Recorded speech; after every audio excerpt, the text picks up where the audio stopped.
kahit paano habang lumalaban ka, nararamdaman mo na kung matatapos na ang laban, kung ito ay matatapos mo na. What round mo, naramdaman na, oh, ito na. Kaya ko na to, mananalo na ako dito.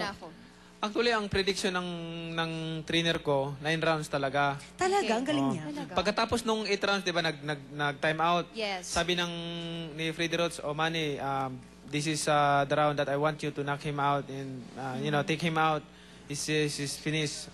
Sabi ko, okay, coach.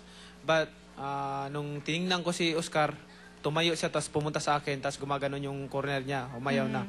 Hindi na umabot ng ano. Di na umabot. Di na bumukas.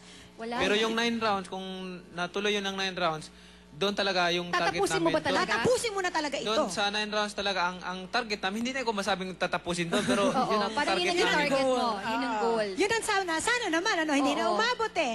Oo, pero kung 9 rounds yun, kung 8 rounds pala yun, At kakayanin, tayo, round ano pa lang tayo? Round 1 pa lang.